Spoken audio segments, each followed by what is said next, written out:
Muy buenas tardes, mi nombre es Marcela del Carmen Pérez Bravo, soy estudiante de la carrera de Derecho de la Universidad de Indoamérica, alumna del 7º semestre.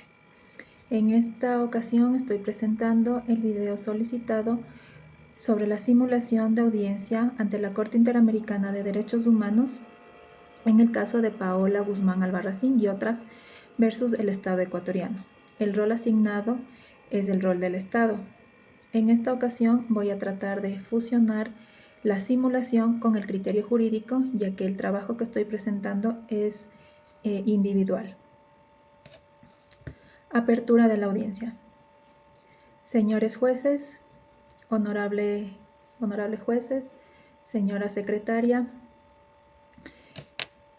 alegato del Estado ecuatoriano. El Estado ecuatoriano expresa su profundo pesar por los hechos ocurridos en perjuicio de Paola Guzmán Albarracín y reconoce que existieron fallas institucionales en la actuación del Estado, tanto administrativa como judicial. El Estado reconoce que en la época de los hechos no existieron protocolos adecuados para prevenir, detectar e investigar y sancionar las situaciones de violencia sexual en contra de Paola Albarracín en el ámbito educativo. También reconoce que la investigación penal no logró desarrollarse con la debida diligencia y provocó la prescripción del proceso, el cual afectó el acceso a la justicia a las víctimas. Sin embargo, el Estado ecuatoriano solicita a la Honorable Corte valorar las medidas adoptadas posteriormente para fortalecer la protección de niñas, niños y adolescentes dentro del sistema educativo ecuatoriano. Ecuador reafirma su compromiso con los derechos humanos y manifiesta su voluntad de reparar integralmente a las víctimas y evitar que casos similares se vuelvan a suscitar en el futuro.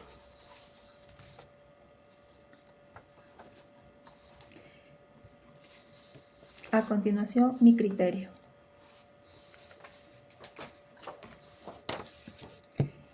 Puntos jurídicos que es importante mencionar: derechos vulnerados, derecho a la vida, integridad personal, derechos a la niñez, educación libre de violencia y acceso a la justicia.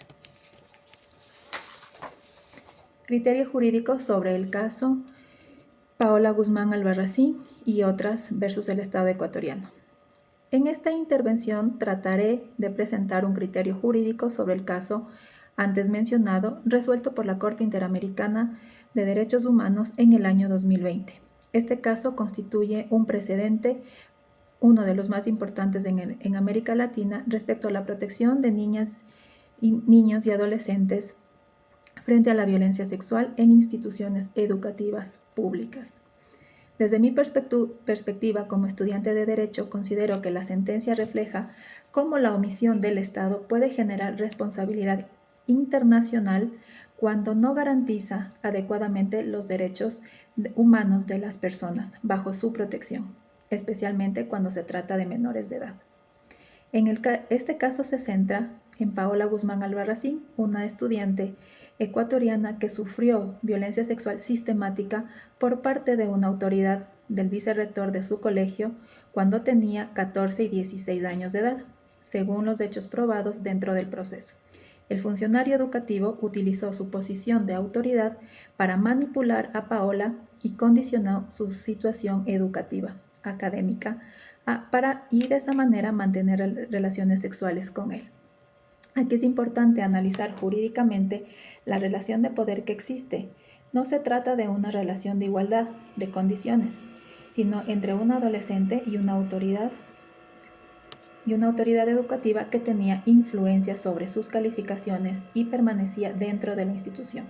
Por ello, la Corte concluyó que existió una situación de abuso de poder y violencia sexual.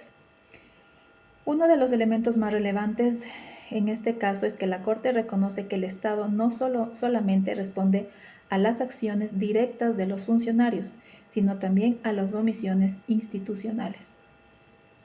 Es decir, el Estado ecuatoriano fue responsable porque no implementó mecanismos adecuados para prevenir, detectar y sancionar este tipo de violencia sexual dentro del sistema educativo público.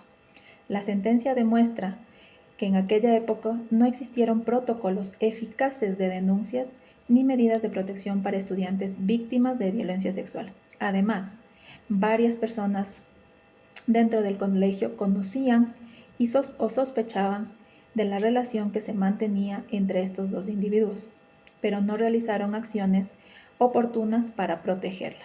Esto permite concluir que existió una falla estructural en el sistema educativo. El problema no era únicamente la conducta individual del agresor, sino también de ausencia de políticas estatales efectivas para proteger a niñas, niños y adolescentes dentro de instituciones educativas públicas. Otro punto fundamental del análisis jurídico es el enfoque de género que utilizó la Corte Interamericana. El tribunal entendió que la violencia sufrida por Paola no podía analizarse de manera aislada, sino dentro de un contexto de discriminación histórica contra niñas y mujeres. La Corte también señaló que en Ecuador existían antecedentes de violencia y acoso sexual en centros educativos y que muchas veces estas conductas eran normalizadas y minimizadas por las propias autoridades. En mi opinión, este razonamiento es muy importante porque evidencia que la violencia sexual no es un problema privado o individual, sino una manifestación de desigualdad y abuso de poder que afecta principalmente a mujeres y a adolescentes. Además, es relevante analizar sobre los derechos vulnerados. La Corte concluyó que el Estado violó el derecho a la vida, el derecho a la integridad personal, el derecho a la niñez, los derechos de la niñez, el derecho a la educación y las garantías judiciales y protección judicial. Respecto al derecho a la vida, la Corte Interamericana estableció una relación entre la violencia sexual sufrida y el suicidio de Paola. Esto es jurídicamente trascendental porque reconoce que el Estado tiene obligaciones especiales de protección cuando una persona menor de edad se encuentra en una situación de vulnerabilidad extrema.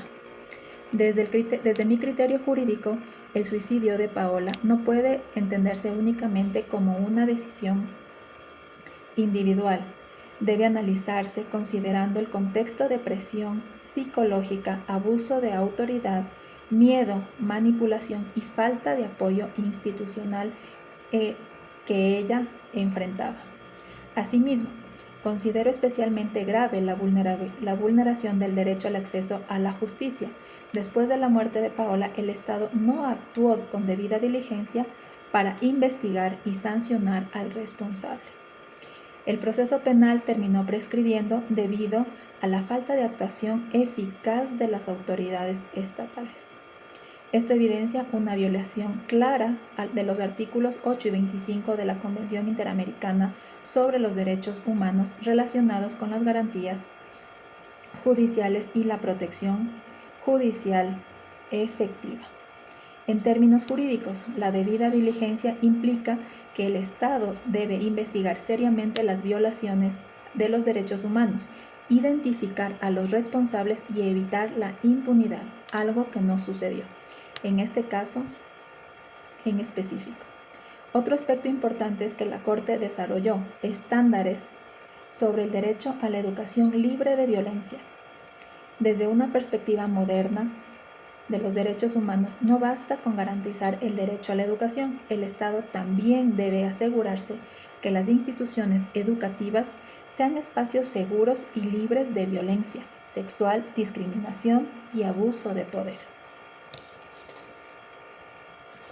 Considero que esta sentencia tiene un impacto muy importante para América Latina porque obliga a los estados a fortalecer políticas públicas de prevención, protocolos de denuncia, educación sexual integral y capacitaciones de docentes y funcionarios públicos.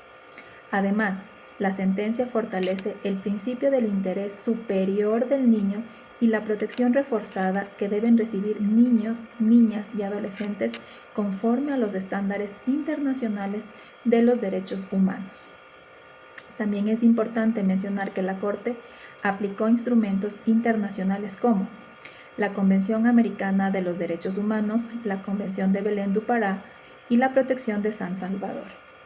La Convención de Belén du Pará fue fundamental porque establece la obligación de los estados de prevenir, sancionar y erradicar la violencia contra la mujer.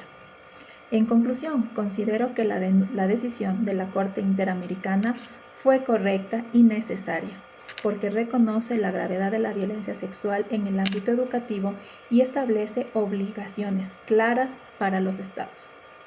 Este caso deja como enseñanza que las instituciones educativas deben ser espacios de protección y desarrollo de los niños, niñas y adolescentes, y nunca lugares donde existen abusos de poder y violencia.